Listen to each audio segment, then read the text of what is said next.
స్తోత్రం. హల్లెలూయా. దేవుని పరిశుద్ధ వాక్య భాగం నుండి 2వ సమూయేలు గ్రంథము 7వ అధ్యాయము 9వ వచనాన్ని చదువుకుని దేవుని యొక్క వాక్యాన్ని మనం ధ్యానం చేసుకున్నాం. 2వ సమూయేలు గ్రంథం 7వ అధ్యాయము 9వ వచనం. నీవు పోవు చోట్ల నెలను నీకు తోడిగా నుండి నీ శత్రులందరినీ నీ ఎదుట నిలవకుండా నిర్మూలము చేసి లోకంలోని గనులైన వారికి కలుగు పేరు నీకు కలగజేసి అన్నాను. ఈ పరిశుద్ధ వాక్య భాగం దేవుడు మన వెనుకల్లో ఆశీర్వదించును గాక. ఆమె చిన్న మాట ప్రార్థన చేసుకుందాం. తలలో చేకరించండి. స్తోత్రం నాయన, ప్రేమ కలిగిన తండ్రి, మీకు వందనాలు, స్తోత్రములు ప్రభువా. ఈ ఉపవాస దినమందు మమ్మల్ని అందరినీ దర్శించి మీ సన్నిధికి రానిచ్చినందుకు నీకు స్తోత్రాలు ప్రభువా. చదవబడినటువంటి లేఖనము ద్వారా దేవా మా అందరినీ దర్శించి మా అందరితోనూ మాట్లాడండి. అల్పుడు అయోగ్యుని సేవకుని సిలువ చాటును మరుగుపరిచిన అయినా ఇగో నీవే అందరికీ కనబడమని నీ కృపతో అందరినీ నింపబెడతాను. ఆయా ప్రత్యక్షంగాను అలాగే లైవ్లో వీక్షిస్తున్న ప్రతి వారిని కూడా జ్ఞాపకం చేసుకోమని దాసుని ప్రభువా నీ సిలువ చాటును మరుగుపరిచి నోటికి కావాల్సిన నీ మాటలు అందించి ఆత్మకు కావాల్సిన అభిషేకం ఇచ్చి సంఘము క్షేమాభివృద్ధి నందినట్లుగా నీ చిత్తము జరిగినట్లుగా అపవాది కార్యములు నాశనం కలుగునట్లుగా నీవే మాట్లాడమని యేసయ్య నామమున ప్రార్థించి వేడుకుంటున్నాం తండ్రి. ఆమేన్. హల్లెలూయా. కొంచెం దేవుని పరిశుద్ధ నామానికి మహిమ కలుగును గాక. ఇక ఉపవాస ప్రార్థనకు వచ్చేసినటువంటి మీ అందరికీ యేసయ్య నామములో హృదయపూర్వకమైన వందనాలు. హల్లెలూయా. మంచిది. చదవబడినటువంటి లేఖన భాగంలో భక్తుడైనటువంటి దావీదును గూర్చి దేవుడు తన ప్రవక్త అయినటువంటి సమూయేలుతో మాట్లాడుచున్నటువంటి మాట. హల్లెలూయా. 8వ వచనం చదవండి. కాబట్టి నీవు నా సేవకుడగు దావీదుతో ఇలాగు చెప్పు, సైన్యములకు అధిపతి యెహోవా నీకు సెలవిచ్చినదేమనగా, గొర్రెల కాపులోనున్న నిన్ను గొర్రెల దొడ్డులో నుండి తీసి ఇశ్రాయేలీయులను నా గొర్రెల మీద అధిపతిగా నియమించింది. నీవు పోవు చోట్లెల్లను నీకు తోడుగా నుండి నీ శత్రువులందరినీ నీ ఎదుట నిలవకుండా నిర్మూలము చేసి లోకములోని గనులైన వారికి కలుగు పేరు నీకు కలుగజేసి ఉన్నాను. హల్లెలూయా. హల్లెలూయా. నా సేవకుడగు దావీదు అని 8వ వచనంలో మాట్లాడుతూ ఉన్నాడు. అంటే దేవుడు తన దగ్గరకు వస్తున్నటువంటి తన ప్రజలను దర్శిస్తూ ఉన్నాడు. అలాగే వారిని జ్ఞాపకం చేసుకుంటూ ఉన్నాడు. వారి స్థితిగతులను దేవుడు మార్చుతూ ఉన్నాడు. హల్లెలూయా. కనుక మూలవాక్యం ఏం చెప్తుంది అంటే, లోకములోని గనులైన వారికి కలుగు పేరు నీకు కలుగజేసి అన్నాను. హల్లెలూయా. లోకంలో గనులు ఎలా ఉన్నారు మనం ఆలోచించాలి. అంటే మనం చూస్తూ ఉన్నాం, గొప్పవారు లోకంలో చాలామంది ఉన్నారు.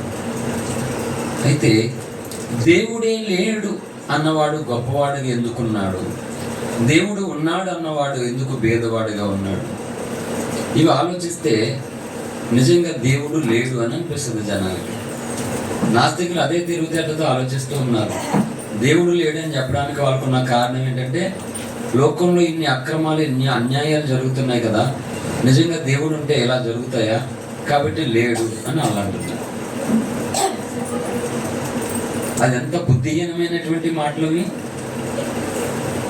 ఇప్పుడు ఇంట్లో ఆరోగ్యం బాగాలేదు, ఇంట్లో వాళ్ళందరూ కలిపి వాళ్ళకున్నటువంటి అనారోగ్యం తీసేయగలరా అంటే అప్పుడు ఇంట్లో వాళ్ళందరూ వేస్టేనా? అలా ఉంది కదా. అది ఎలా సాధ్యం కాదో వాళ్ళందరూ తీయడం. లోకంలోని కూడా అక్రమ అన్యాయం అని జరిగినప్పుడు దేవుడు ఉంటే ఎందుకు ఇలా జరిగింది, ఏం చేస్తున్నాడు, కాబట్టి దేవుడు లేడు అంటే బుద్ధిహీనుడు మాట. అందుకని దేవుడు లేడని బుద్ధిహీనులు. హల్లెలూయా. ఇవేనే కదా. కాబట్టి లోకంలో గనులైనటువంటి వారు, వారికి కలిగినటువంటి ఘనత, పేరు, ప్రఖ్యాతులు దేవుడు తన ప్రజలకు ఇస్తాడట. హల్లెలూయా. నాకెందుకు ఇస్తాడులే అని చాలామంది అంటారు. నువ్వు అలా అనుకుంటే దేవుడు ఎలా ఇస్తాడు నీకు? నాకెందుకు ఇస్తాడులే అంటే నీకు ఇష్టం లేదు దేవుని యొక్క మాట నమ్మడం, దేవుడు చేస్తాడనే నమ్మిక లేదు. అందుకని ఈరోజు దేవుని ప్రజలు దేవుని శక్తిని ఆశ్రయించడం మానేశారు.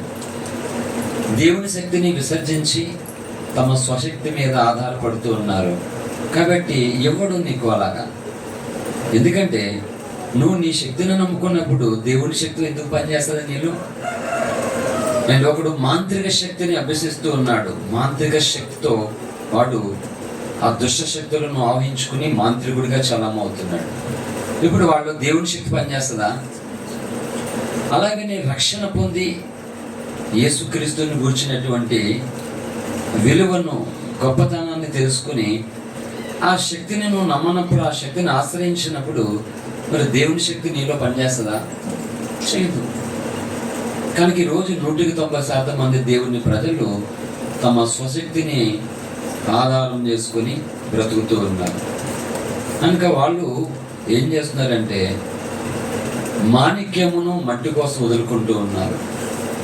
అలాగే ఈ పాట గుర్తే ఉంటుంది మీకు. యేసు వంటి సుందరుడు ఎవ్వరు ఈ భూమిలో నే చూడలేక చూడబోనుగా. యేసు వంటి సుందరుడు ఎవ్వరు ఈ భూమిలో నాడు నే చూడలేక చూడబోనుగా. పరిపూర్ణ సుందరుడు భూమిలో నా జీవితమునకు నీవే చాలు, వేరే వలదు నాదు ప్రియా యేసయ్యా. మట్టి కోసం మాణిక్యమును విడిచిపెట్టను, వాడు మట్టి కోసం మాణిక్యమును విడిచిపెట్టను. ఏమన్నా అర్థమైందా పాట? నిజంగానే క్రైస్తవులు మట్టి కోసం మాణిక్యం విడిచిపెట్టుకుని ఉన్నారా? లేదు. రివర్స్ పాడుకోవాలి ఆ పాట. అందుకే దేవుడు పాటలు పాడుకున్నంత మాత్రం సంతోషించి మురిసిపోయేవాడు కాదు దేవుడు. ఈ ప్రజలు తమ పెదవులతో నన్ను ఆరాధించురు కానీ వారి హృదయం నాకు. కాబట్టి అన్ని జనులు కూడా మేము కొన్ని స్థలాలలో ఇప్పుడు కష్టం కానీ చాలా ఏళ్ల క్రితం స్వార్థకి వెళ్ళినప్పుడు మాంసం దిప్పులో కూడా పలానా పాట చెప్పి అన్ని జనులు పాట పాడండి అని పాడించుకుంటున్నారు వాళ్ళు. కొంతమంది అన్ని జనులు నడిపించిన పాట పాడమంటారు. ఎన్ని తెలిసినా ఏది జరిగినా జరిగేది నీ చిత్తమే ప్రభా, ఈ పాట పాడమంటారు. అన్ని జనులు చెప్పి ఆ పాట పాడమంటే రాలే. సరే పాడడం వాళ్ళ కోసం.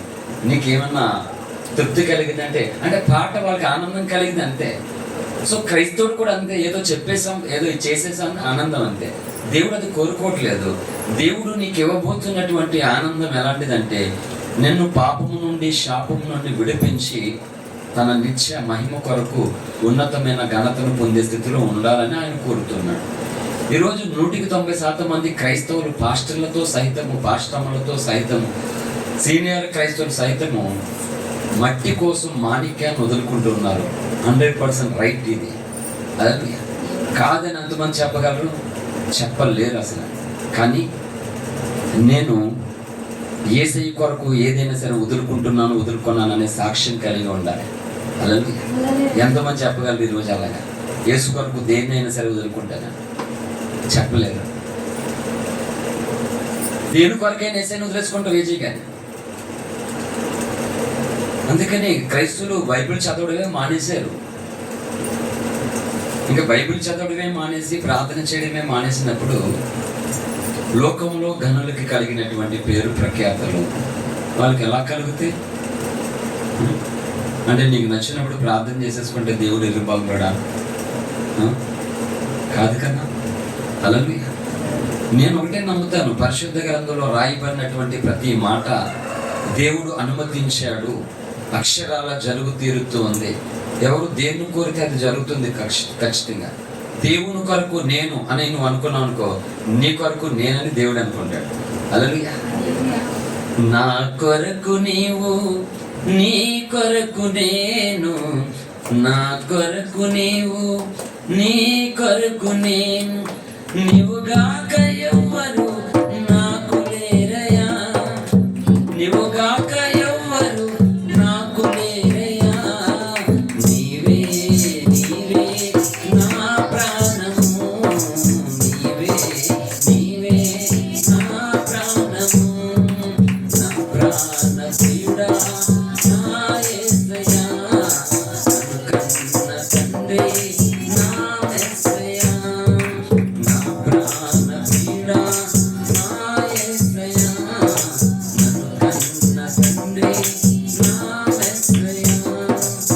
హల్లెలూయా. నిజంగా చెప్పగలవు అలాగా?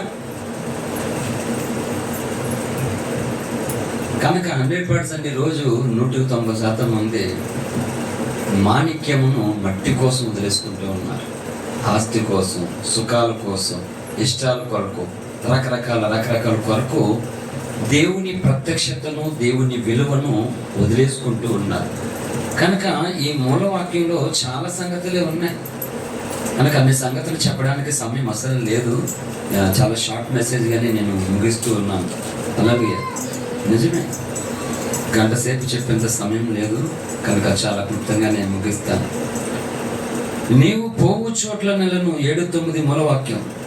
నీకు తోడిగా నుండి నీ శత్రులందరినీ నీ ఎదుట నిలవకుండా నిర్మూలన చేసి లోకంలోని గనులైన వారికి కలుగు పేరు నీకు కలుగ చేసి ఉన్నాను.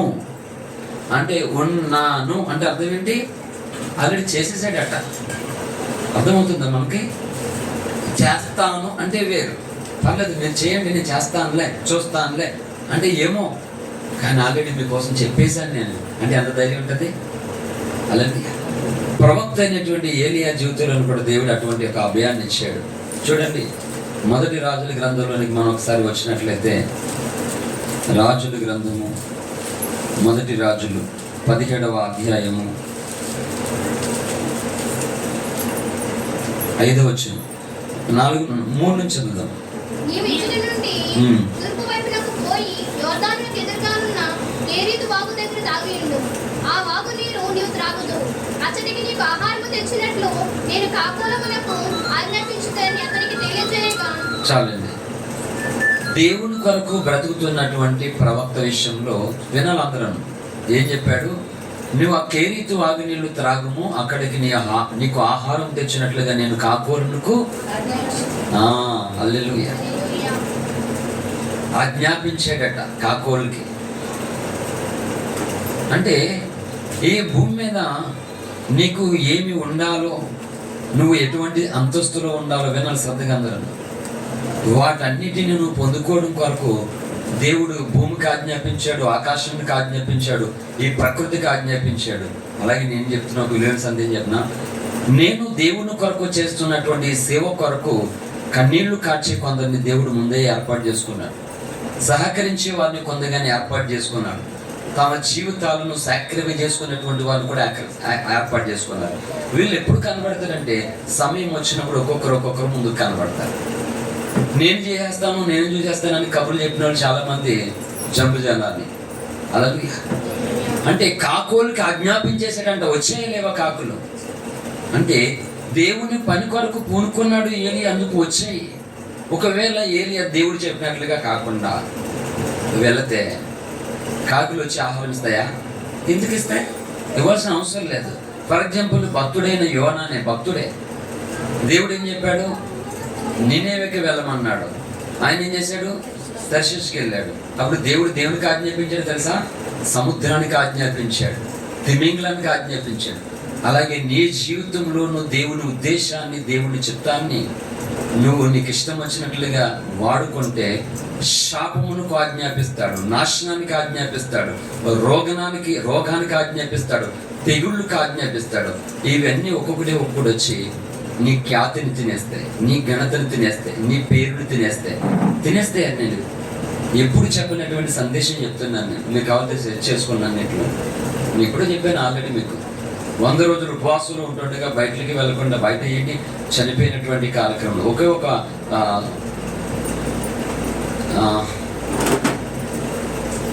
ఎవరది శీల తప్పని పరిస్థితులు వాళ్ళు చాలా బతిమాతున్నాడు. పెద్ద అయిన 62వ రోజు అనుకుంటాను. ఒకే ఒక దానికి అటెండ్ అయ్యాను.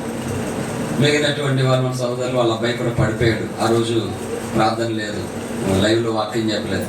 ఇలా మనోడు చనిపోయాడు. అలా మొత్తం 3-4 మిస్ అయిన అంతే. ఇంకా బయటకి వెళ్ళకుండా 100 రోజులు దేవుడి సన్నిధిలో గోజ అన్నప్పుడు కలిగిన ప్రత్యక్షత, దినదనము కూడా నూతనమైనటువంటి సందేశాలు వస్తూనే ఉన్నాయి. హల్లెలూయా. కనుక దేవుని కొరకు నీవైతే నీ కొరకు దేవుడు ఉంటాడు. మరి నువ్వు లోకం కొరకు అయినప్పుడు దేవుడు నీ కొరకు అవుతాడా? అమ్మడు అంటే నువ్వు కేవలం ప్రార్థన కూర్చునే వ్యక్తిగా ఉంటావు అంటే దేవుడు కూడా అలా చూస్తాడంటే. అలాగే ఎమ్మెల్యే దగ్గరికి, ఎంపీల దగ్గరికి 3 మంది వెళ్తుంటారు. ఎన్నో వాళ్ళందరినీ ఎమ్మెల్యే కలవడం, మాట్లాడడం, అభయం ఇవ్వడం. అలాగే యేసుప్రభు వారి దగ్గరికి కూడా రకరకాల జనాలు కూడా వచ్చారు, రాలేదా? అందరూ రక్షణ పొందారా? అందరూ దేవుడి కొరకు వదిలేసుకున్నారా? పేతురు, యోహాను, యాకోబు లాంటి వారు దేవుడి కొరకు సమస్తాన్ని విడిచిపెట్టి దేవుని వెంబడించారు. అలాగే కొంతమంది యూదా లాంటి వారు విడిచిపెట్టామని నమ్మించి వెంబడించారు. కనుక నువ్వు వెంబడించే విధానం బట్టి నువ్వేం పొందుకోవాలనేది నీ చేతిలో ఉంటుంది. అవును కదా? హల్లెలూయా. కాబట్టి లోకంలోని గనులైనటువంటి వారికి పొందే పేరు నీవు కలగాలి, నువ్వు పొందుకోవాలి అంటే దేవుడు కొన్ని నీకు ఆజ్ఞాపిస్తాడు నీ కొరకును. ఏలియా జీవితంలో కాకులకు ఆజ్ఞాపించాడు, కెరీతు వాగుకు ఆజ్ఞాపించాడు, సారెపతి ఎదురాలకి కూడా దేవుడు ఆజ్ఞాపించేశాడు. కాబట్టి ఏలియా పోషించబడ్డాడు. అలాగే దేవునికి విరోధంగా తను ప్రవర్తిస్తున్నప్పుడు నష్టం కలిగింది యోనా భక్తుడికి. చావకుండా దేవుడు కాపాడాడు, కానీ భయంకరమైన ప్రమాదములో చిక్కుకున్నాడు. చచ్చిపోతాను అన్నటువంటి భయం తను అంటాడింది మాట. నష్టపోయాడు, పరిస్థితి బీతిల్లిపోయాడు, అలసిపోయాడు. కనుక ఖచ్చితంగానే ఈరోజు అనుకున్నట్లుగా రేపేమి ఉండదు అనుకుంటున్నావు అంతే. నీవు తెలుసా, దేవుడు నిన్నా నేడు నిరంతరం ఏకరీతిగా చూస్తాడు. నువ్వు నిన్న ఎలా ఉన్నావో, ఈరోజు ఎలా ఉన్నావు, రేపు ఎలా ఉన్నావో చూస్తాడు. ఫ్యూచర్లో ఎలా ఉండాలనుకుంటున్నావో చూస్తాడు. చూసి ఏం చేస్తాడంటే టిక్ పెడతాడు దేవుడు. ఇలా సోదరుడు చెప్తున్న మధువాళ్ళన్న విషయం, కొంతమంది టిక్ పెట్టారట అలాగే దీనికి సంబంధించిన వాళ్ళని. అలా దేవుడు కూడా టిక్ పెడతాడనమాట, నువ్వు దేనికి సంబంధించినటువంటి వ్యక్తి అని. అలాగే కాబట్టి ఆ టిక్కు దేని కొరకు పెట్టాలో నీ చేతుల్లో ఉంటుంది. దాని పేరే ప్రార్థన. నువ్వు అంత గోజాడాలి, అంత బ్రతమాలుకోవాలి. ప్రార్థన అంటే రొటీన్గా ఇంత సమయం, కొంతమంది అడిగితే నన్ను ప్రార్థన ఎంతసేపు చేయాలని. ఎంతసేపు చేసేది ప్రార్థన కదా, అది డైలాగ్ అది. అంతే కదా, సినిమాలో డైలాగులు ఎంతసేపు ఉంటుంది, అది ఇంత నిడి ఉంటుంది. కనుక మెసేజ్లు ఎంతసేపు ఉండవు, నీ వ్యక్తిగత ప్రార్థన ఎంతసేపు ఉండదు తెలీదు. దేవుడు ఎంతసేపు నడిపిస్తాడు. నువ్వు ఫాలో అయిపోవడమే, ఫాలో ద లీడర్. అలాగే కానీ దేవుడు నిన్ను ఫాలో అయ్యేలా ఉన్నావు నువ్వు.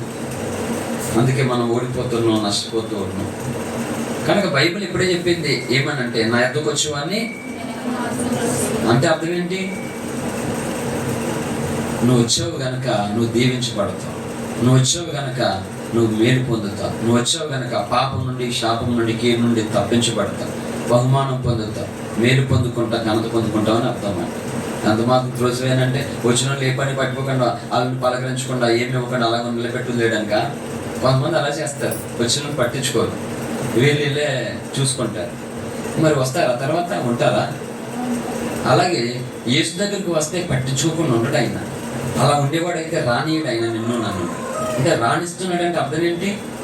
ఇంకా నీ మీద ప్రేమ ఆయనకు ఉంది, కానీ నీకు మాత్రం లేదు ప్రేమ. ఎవరి దగ్గరికి వెళ్తున్నాను, ఎందుకు వెళ్తున్నాను అనేది లేదు ప్రేమ. అలాగే ఆ ప్రేమ పొందిన నాడు రోగం కానీ, సమస్యలు కానీ, ఇంట్లో ఉన్నటువంటి వ్యక్తులు కానీ, స్నేహితులు కానీ, ఇంకొకరు కానీ దేవునిలో నుండి రవ్వంతైన నీ విశ్వాసాన్ని తగ్గించలేరు వాళ్ళు. అలాగే ఈరోజు భార్యలు భర్తల విశ్వాసాలు పాడు చేస్తున్నారు, భర్తలు భార్యలు విశ్వాసాలు పాడు చేస్తున్నారు, తల్లిదండ్రులు తమ పిల్లల విశ్వాసాలు పాడు చేస్తున్నారు, పిల్లలు తల్లిదండ్రుల విశ్వాసాలు పాడు చేస్తున్నారు. నా విశ్వాసాన్ని ఎవ్వరూ పాడు చేయలేరు. అందుకే అందరికీ నాకు గొడవ అవుతుంది అక్కడ. అలాగే అక్కడే గొడవ అవుతుంది. ఎందుకంటే నా విశ్వాసం పాడు చేస్తే నేనేం ఒప్పుకోను అసలు. నేను ఒంట్లో బాగోకుండా తెగులుతో, బలహీనతో, ఇబ్బందితో, చేతకనవాడిగా ఉంటానేమో, కానీ టన్నుల కొద్ది విశ్వాసం లోపల పెరుగుతుంటే స్టోర్ అయి ఉంటుంది అది. అలాగే కొంతమంది ఇంట్లోనూ ట్యాబ్లెట్లు ఉంటాయన్నమాట, ఏ నొప్పి ఏ ట్యాబ్లెట్లు ఆల్టర్నేట్గా రెడీగా ఉంటాయన్నమాట. సో మంచిది అది, అవునా? అలాగే భక్తి జీవితంలో కావాల్సినటువంటి ఆత్మాభిషేకము, విశ్వాసము, దేవుని మీద ఉన్న అమితంగా ప్రేమ అలా ఉండాలన్నమాట. అలాగే కానీ ఈరోజు నీకున్న విశ్వాసం, నీకున్న ప్రేమ రూపాయి కొరకు, డబ్బు కొరకు తరిగిపోతుంది. అంటే డబ్బు కోసమే తరిగిపోతే, స్నేహితుల కోసమే తరిగిపోతే అది దాన్ని ఏమంటారు? విశ్వాసం అంటారా? అల్ప విశ్వాసం అంటారు. అలాగే కాబట్టి దేవుడు ఆజ్ఞాపిస్తాడట నీ కొరకు. అంటే ఏలియా జీవితంలో ఏం ఆజ్ఞాపించాడు? తను దేవుని కొరకు ఉన్నాడు గనక తనను బతికించుకోవాల్సినటువంటి రెస్పాన్సిబిలిటీ ఎవరిదే? దేవుడిదే. అందుకని దేవుడు బీద విధవరాలను వాడుకున్నాడు, కాకులను వాడుకున్నాడు, వాగు నీరును కూడా వాడుకున్నాడు. యోనా దేవునికి విరోధంగా ప్రవర్తించినప్పుడు అదే నీటిని ముంచడానికి వాడుకున్నాడు, అదే చేపను మింగడానికి వాడుకున్నాడు, ఆహారమయ్యే చేపలను. కనుక తనకి నష్టం కలిగింది. అంటే ఒక అవిధేయుడిగా అక్కడ మిగిలిపోయాడు చరిత్రలో. వేరే అది నెగిటివ్ రోలు, పాజిటివ్ రోలు వేరే ఉంది. మరి చెప్పు, నీ జీవితానికి దేవుడు ఏది ఆజ్ఞాపించాలి?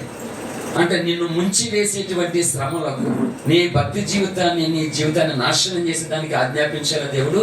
లేకపోతే శ్రమలను సహితము, నిందలను సహితము, కష్టాలు సహితము, ఇష్టాలు సహితము లెక్క చేయకుండా దేవుని చిత్తము నెరవేర్చడే నా లక్ష్యము, దేవుని చిత్తం నెరవేర్చడే నాకు ఆహారం అనుకున్నప్పుడు ఏలియా లాంటి ఆజ్ఞలు నీ జీవితాల్లో దేవుడు జరిగిస్తాడు. చాయిస్ ఈజ్ యువర్, నీ చేతిలోనే ఉండాలి. హల్లెలూయా. దేవుడైతే అన్ని ఇవ్వడానికి పూనుకున్నాడు. దేవుని నుండి శాపం తీసుకోవాలనేది నీ చేతిలోనే ఉంది, దేవుని నుండి ఆశీర్వాదం తీసుకోవాలనేది నీ చేతిలోనే ఉంది. ఎస్, అది ఎలాగో చెప్తాను. లోకంలో ఈ గనులకు కలిగినటువంటి పేరు నీకు ఎలా కలుగుతుంది? అంటే నువ్వు నీ ఇంట్లోనే నువ్వు ఉండి నీకు నచ్చిన భక్తి చేసుకుంటే కలుగేస్తుందా? చెప్పండి. సామెతల గ్రంథంలోనికి రండి. సామెతల గ్రంథము 13వ అధ్యాయము 20 వచనం అనుకుంటా, చూడండి ఒకసారి. సామెతలు 13. అదే జ్ఞానులు సహవాసము చేయవాడు. హల్లెలూయా. ఇప్పుడు చూడండి, జ్ఞానుల సహవాసం చేయవాడు జ్ఞానము గలవాడగును. అంటే ఇప్పుడు నువ్వు జ్ఞానవంతురాలు, జ్ఞానవంతుడు కావాలంటే నువ్వు ఎక్కడ ఉండాలి? జ్ఞానులతో ఉండాలి, జ్ఞానుల సహవాసంలో ఉండాలి. ఆ జ్ఞానుల సహవాసంలో ఉన్నప్పుడు ఏం జరుగుతుంది? నిన్ను నువ్వు దిద్దుకోగలుగుతావు, నిన్ను నువ్వు మార్చుకోగలుగుతావు. కొంతమంది ఎక్కడికి వెళ్ళినా ఒకటే బ్రతుకు, ఎక్కడికి వెళ్ళు ఇంకా వాళ్ళకి నచ్చినట్లే ఉంటారు అన్నమాట. అలా ఉండకూడదు. ఎక్కడికి వెళ్ళినా నచ్చినట్లు ఉండడానికి. నీ ఇంట్లో గడప దాటక ముందు నీకు నచ్చినట్లు ఉండు, గడప దాటిన తర్వాత నీకు నచ్చినట్లు నువ్వు ఉండకూడదు. నేను బయటకు వెళ్ళానంటే చాలామంది అడుగుతారు, ఏమి ఇష్టం చెప్పండి అవి అంటే. అసలు ఏమి ఇష్టం లేదు. అసలు టైం వేస్ట్ కాకుండా, సమయం అయిపోకుండా, సో తొందరగా అయిపోయి వంటకి ఏదైతే ఉందో అది మీరు ఏది తినడానికి మీరు ప్రిపేర్ చేసుకుంటారో అదే ప్రిపేర్ చేసేయండి. నేను తినేటువంటి ఆ కొంత దాని కొరకు ఇంకో కొంత దూరం ప్రయాణం చేసి దాన్ని ఇన్ని గంటల సేపు వండి ఇంత వద్దు. నువ్వేది తినడానికి ప్రిపేర్ చేసుకుని అదే నాకు పెట్టు. కానీ ఇక్కడ టైము వంట కొరకు వేస్ట్ చేయొద్దని చెప్తాను అందరికీ నేను. అలా ఖాళీగా కూర్చోను నేను చెప్తాను. కొబ్బరికాయ దొండకాయ బాగుంటుంది అనుకుంటాను. కొబ్బరికాయ తెచ్చి కూర తీసి చాలా టైం పడుతుంది. చాలా ఖాళీగా ఉన్నప్పుడు కోరికలన్నీ బిజీగా ఉన్న టైంలో ఇప్పుడు అర్జెంట్గా నేను ఇంకో చోటికి వెళ్ళాలి కాబట్టి దొండకాయ కొబ్బరికాయ కూర వండు త్వరగా అంటే త్వరగా అయిపోతుంది. అది ఆమ్లెట్ వేసినంత ఈజీనా త్వరగా అయిపోవడానికి అవ్వదు. అదే త్వరగా ఏదైపోతుంది, అన్నంలో నీళ్ళు వేసేసుకోవడం, గెంజి వేసుకోవడం త్వరగా అయిపోతుంది. ఇంక ఉత్తి గంజానంటే గొడ్డికారం కలిపేసుకోవడం ఇంకా రండి. స్తంభాల మీద యేసు రక్తమే జయం, పాపుల రక్షకుడు యేసు క్రీస్తు అనేటువంటి పేరు అనేక రాష్ట్రాలలో, పైగా 2 తెలుగు రాష్ట్రాల్లో, ఈస్ట్ వెస్ట్లో అనేక స్థలాల్లో గోడల మీద రాయబడుతున్న. యానంలో చెప్పాను మీకు ఒకసారి ప్రసంగానికి వచ్చి, ఎంతమంది గుర్తుందో యానం వచ్చిన వాళ్ళకి. అలాగే ఆయన ఎక్కడి నుంచో వెస్ట్ గోదావరి వచ్చి పశ్చిమ గోదావరి జిల్లా ఒక చిన్న రూమ్ తీసుకున్నాడట. ఆయన అడిగింది ఏంటంటే బాగా తక్కువగా ఉన్నటువంటి రెంట్ ఏదైతే ఉందో ఆ రూమ్ ఇవ్వండి అంటే, మాకంటే ఉన్న మా స్టోర్ రూమ్ కంటే ఇంకా స్టోర్ రూమ్ దొరికిందంటే ఆయనకి బాగా తక్కువ. అదే దొరికితే అందులో ఏమి లేదట, గాలి కూడా ఆడడం లేదు పాపం. పెద్ద ఆయనకి ఫ్యాన్ లేదు, ఏమి లేదు. ఆయనతో చిన్న స్టవ్ తెచ్చుకున్నాడట. దాని మీద రైస్ పెట్టేసుకుని గంజి కూడా వార్చడానికి అవకాశం లేనటువంటి పరిస్థితి.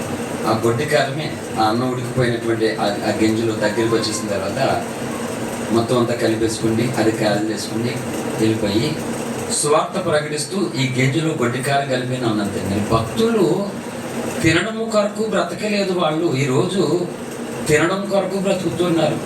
కాళ్ళు బాగా చాపుకుండి, గొంతమ్మ కోరికలన్నీ కోర్చుకుండి, సమయం అంతా దుర్వినియోగం చేసుకుండి ప్రయాసపడుతున్నారు. ఏమి నష్టపోతున్నారో అర్థం కాలేదు. చేతులు కాలిన తర్వాత ఆకులు పట్టుకుంటే ప్రయోజనం ఏమీ లేదు. వంట చేసే ఆడవాళ్ళందరికీ నేను ఎన్నోసార్లు చెప్తాను, కంగారుగా అబగబరా ఆ పై పొంగిపోయిందని, అది అయిపోయిందని ఆ చెంగులతోని, ఆ ఒంటి మీద ఉన్న డ్రెస్ తోటి అలాంటి పనులు చేయవద్దు, బుద్ధిహీనమైన పనులు. కాబట్టి ఆల్టర్నేట్గా అక్కడ ఒక కొంగి ఒక ఓసు తగ్గించుకుని క్లాతులు ఎక్కువ పెట్టుకోండి. సో రెడీగా అక్కడే ఉంటే ఎత్తుకునే అవసరం ఉండదు, అవునా? అక్కడే పెట్టుకుంటే వెంటనే తీసి పెట్టుకుంటారు క్లాత్తో. చాలా మంది ఆడవాళ్ళు ఏం చేశారు, ఆ చెంగి ఇలా తీసి గుట్టేసుకున్నారు. కనుక ఎంతో మంది కాలిపోయినటువంటి వారు ఉన్నారు. రీసెంట్గా ఈ మధ్యకాలంలో సామర్లకోటలో ఒక స్త్రీ సజీవ దహనం అయిపోయింది, గ్యాస్ కూడా పేలిపోయింది. కనుక చాలా జాగ్రత్తగా చేసుకోవాలి మనం. భౌతిక సంబంధమైనటువంటి నష్టాలు ఎన్నో భయంకరమైనటువంటి స్థితుల్లో ప్రమాదంలో పడేస్తాయి.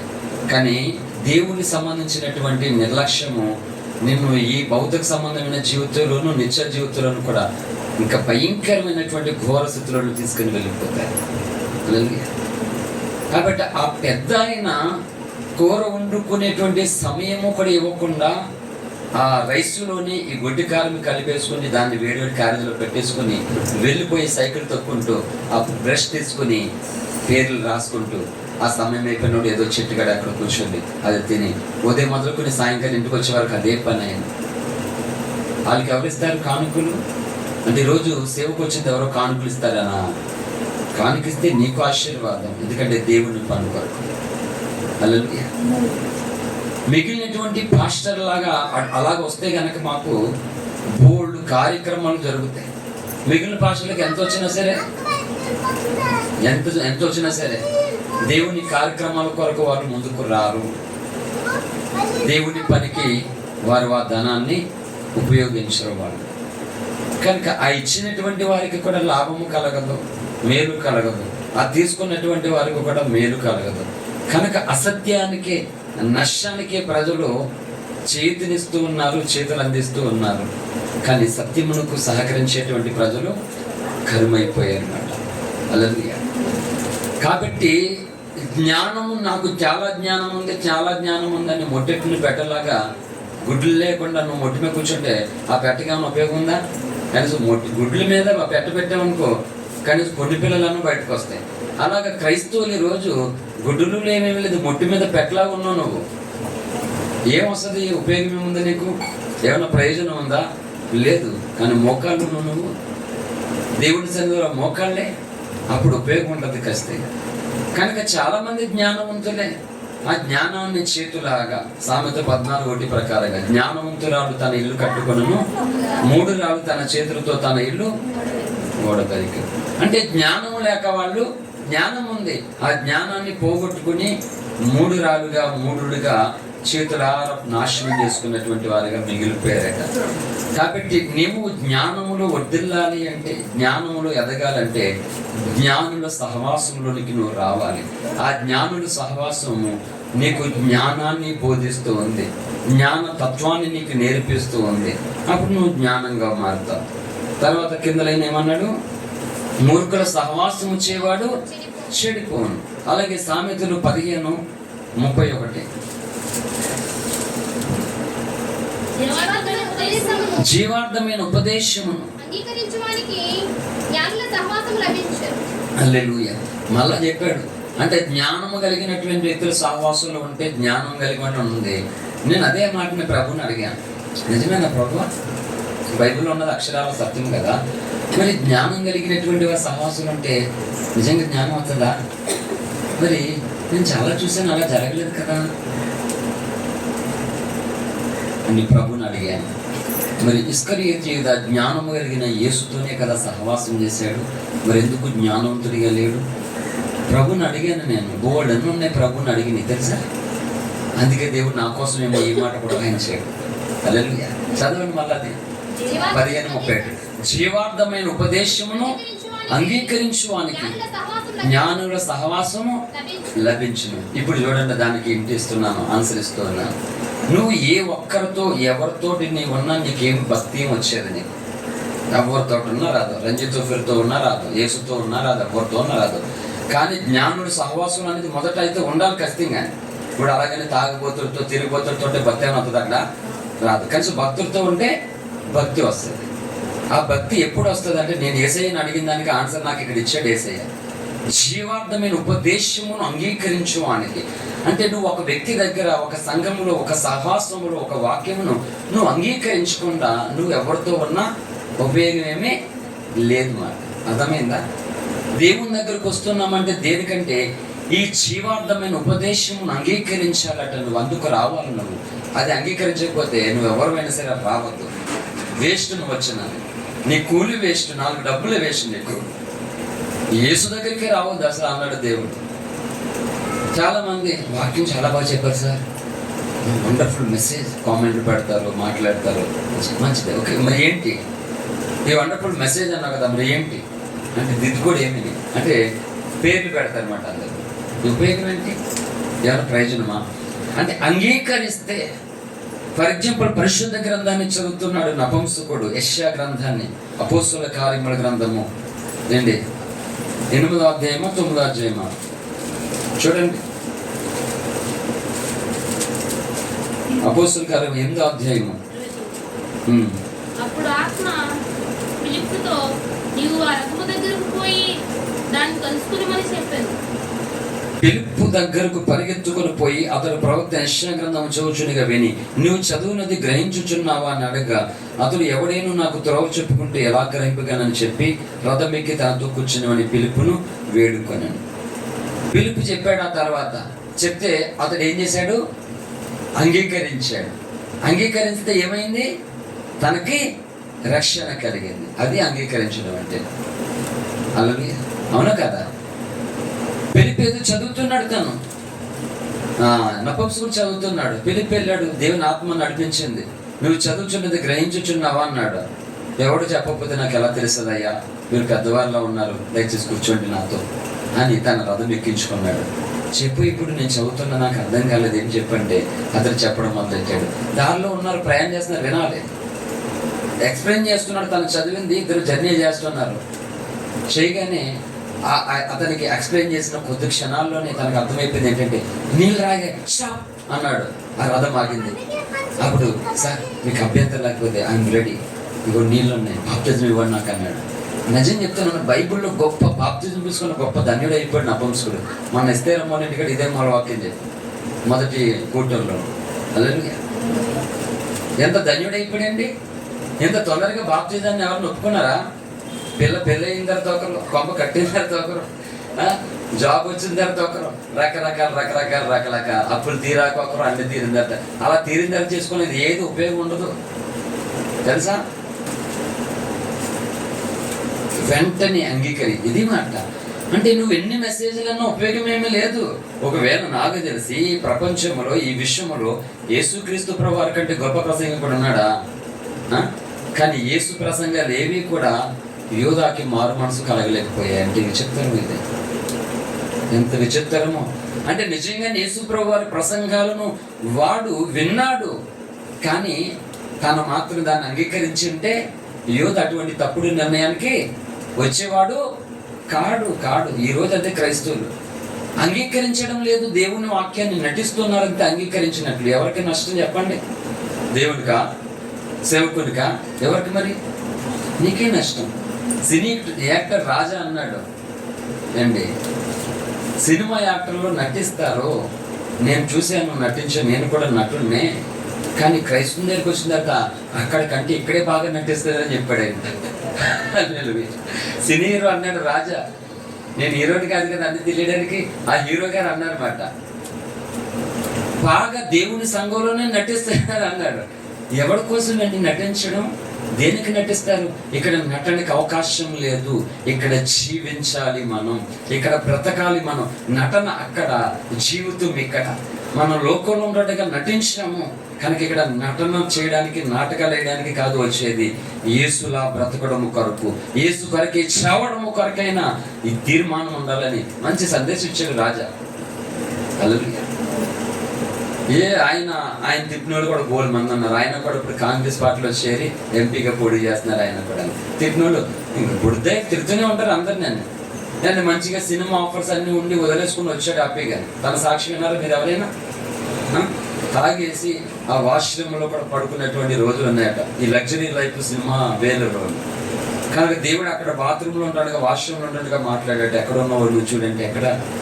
ఆ బాత్రూమ్ టాయిలెట్ రూమ్లో పడి ఉన్నాడట. తన తల్లు ప్రార్థనా పరురాలు, దూరం ఉంది. ఇక్కడ తండ్రి ఏమో పట్టించుకున్నటువంటి పరిస్థితి కాదు. ఈరోజు చెప్తున్నాను, మీరు ఆలోచించండి. ఎవరైనా భక్తి చేస్తున్న వారు ఉన్నారంటే నీకున్న ఆరోగ్యం ఏమీ లేదు వాళ్ళకి. నీకున్న ధనం ఏమీ లేదు, నీకున్న అందచందాలు ఏమీ లేవు, భక్తి చేస్తున్నారు అందరికీ.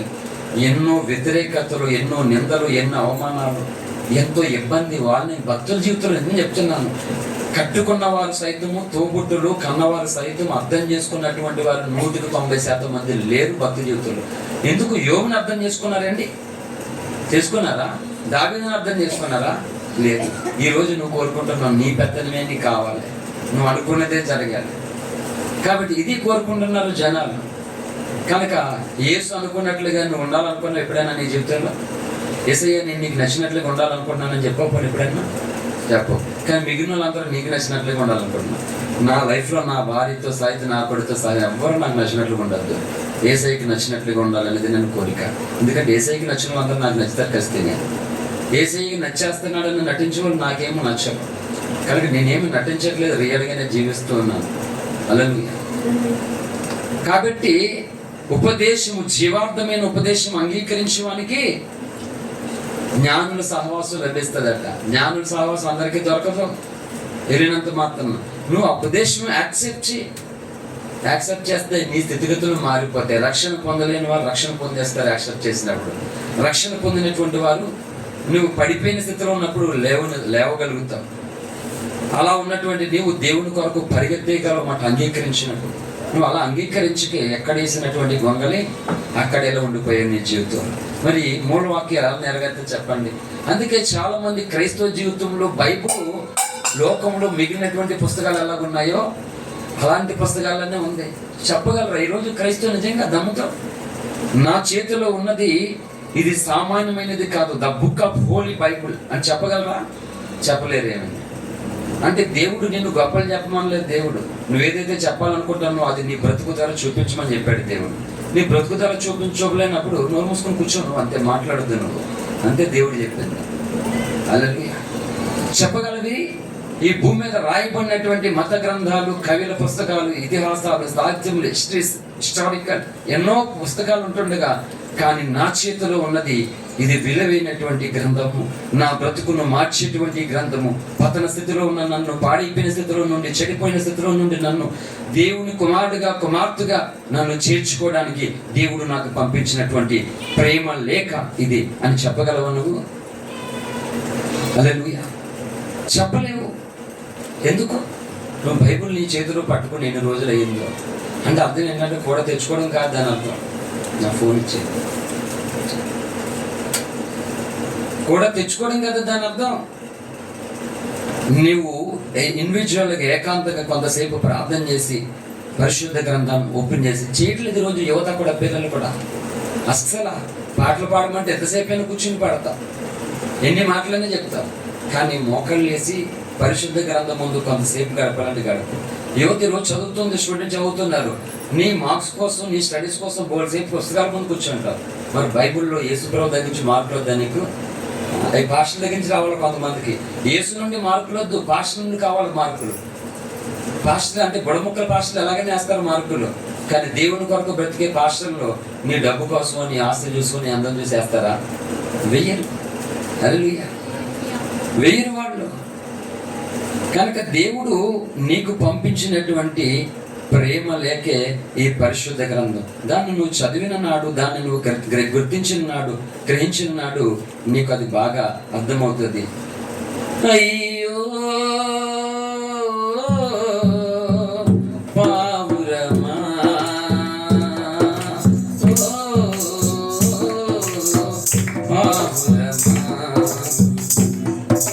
కళ్ళెరగని తెల్ల పావురమా, పై పైకి గిరామా, కఠినమైన ఈ లోకపు పోకడ కానక ఉన్నావా. కళ్ళెరగని తెల్ల పావురమా, పై పైకి గిరామా, కఠినమైన ఈ లోకపు పోకడ కానక ఉన్నావా. అయ్యో పావురమా, ఓ పావురమా.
నీ కొరకే తన ప్రాణం పెట్టిన ప్రేమను చూడమ్మా, నిన్ను చూడక ఉండలే ఆ ప్రేమే నిజమమ్మా. నీ కొరకే తన ప్రాణం పెట్టిన ప్రేమను చూడమ్మా, నిన్ను చూడక ఉండలే ఆ ప్రేమే నిజమమ్మా. అందరూ నిన్ను మరచిన గాని మరువని స్నేహితుడే, కొందరిలాగా మధ్యలో నిన్ను విడవని ప్రేమికుడే. అందరూ నిన్ను మరచిన గాని మరువని స్నేహితుడే, కొందరిలాగా మధ్యలో నిన్ను విడవని ప్రేమికుడే. రక్తము పోసి ప్రేమ లేక నీకు రాసిన నీ ప్రియుడే, రక్షణనిచ్చి రాణిగా చేసి యేసు రాజుగనుడే. రంగు రంగుల ఆకర్షణలే విత్తనాలయ్యేనా, రాకాశి మొక్కల స్నేహాలు నీకు బూడిదగానేనా. అయ్యో పావురమా, ఓ పావురమా, కళ్ళెరగని తెల్ల పావురమా, పై పైకి ఎగిరామా. కఠినమైన ఈ లోకపు కానక ఉన్నావా, కళ్ళెరగని తెల్ల పావురమా, పై పైకి ఎగిరామా. కఠినమైన ఈ లోకపు కానక ఉన్నావా. హల్లెలూయా. నీకు అర్థమవుతుందా నీ మీదకు దేవుని శక్తి రావడం లేదని? నీకు అర్థమవుతుందా దేవునికి నువ్వు లోబడకుండా బ్రతికేస్తున్నామని? నీకు అర్థమవుతుందా నాశనమునికి వెళ్ళే మార్గంలో నువ్వు బ్రతికేస్తున్నామని? నీకు అర్థమవుతుందా అలా కనుక ఊపిరి ఆగిపోతే భయంకరమైన అగ్ని స్థలాలకి వెళ్ళి యుగయుగాలు వేతన పడతావని?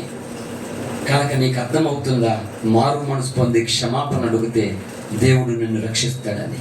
నీకు అర్థం అవ్వాలి. కానక ఉన్నావంటే ఎప్పుడు కనుతావు? నువ్వు ఎప్పుడు తెలుసుకుంటావు? చుట్టూ చూడు జనాలు ఏం చేస్తూ ఉన్నారు, ఏం జరుగుతుందో చూడు. రెండు భక్తులలో లోపాలు ఉన్నాయి, బలహీనతలు ఉన్నాయి. సిలువనేమో మానేలేదు ఎవరి కోసం? భార్య కోసం. అమ్మో నేను ఈ సిలువ మొయ్యలేను, మా భార్య వద్దని మానేశారు భక్తులు. మానలేదు ఎవరి కొరకుని, ఎవరన్నా వదులుకోలేదు. వాళ్ళు అంటరాని వారిగా, నీచులుగా, అందరి ముందు ద్వేషమునికి గురైనటువంటి వారిగా, ఆరోగ్యం లేని వారిగా, డబ్బు లేని వారిగా, పేదవారిగా, వేస్ట్ వ్యక్తులుగా ఎంతో మంది కనబడ్డారు. కానీ నిత్యము దేవుని స్వరం పెరిగి వాళ్ళు. హల్లెలూయా. ముంగమూరు దేవదాసాయి గారిని 90 సంవత్సరాల వయసులో సంఘముతో గెంటేశారు సంఘం వాళ్ళు. తెలుసా మీకు? ముసలోడికి చాదర్స్తో ఎక్కువ విభేదాన్ని తాను కట్టిన సంఘంలో నుండి తానే గెంటేశారు 90 సంవత్సరాల వయసులో. ఆయన 120 ఏళ్ళు బ్రతికాడు ఆయన. తెలుసా? వృద్ధుడు, ముసలివాడు, అయ్యో భక్తుడు ఈయన మనం ఎట్లా చేయకూడదు అనేటువంటి బుద్ధి జ్ఞానం కూడా లేదు. అంత అజ్ఞానం అయిపోయారు. తెలుసా? అంటే ఈరోజు మనుషులు తమ స్వలాభమును ఆశించి సిలువను మోయడం మానేసి సిలువను మోసేవాడు కాళ్ళు ఎరగొట్టాలి, పడగొట్టాలని ప్రయోగాలు చేస్తున్నారు. ఎందుకు? కానడం లేదు. ఘోరమైన నష్టాన్ని పోతూ ఉన్నారు. కనుక జీవార్థమైనటువంటి ఉపదేశం అంగీకరించిన నాడు బొగ్గిలాగున్న నీ జీవితం అగ్గిలాగా మారిపోతాయి. హల్లెలూయా. అంతే. లేకపోతే జీవితకాలం అంతా నువ్వు బొగ్గువే. బంగారం పెట్టుకున్న బొగ్గు, పొట్టు చీర కట్టుకున్న బొగ్గు, పేర్లో ముఖానికి పూముకున్న బొగ్గు, తెల్లగా ఉన్న బొగ్గు, డబ్బు ఉన్న బొగ్గు, ఆరోగ్యం ఉన్న బొగ్గు.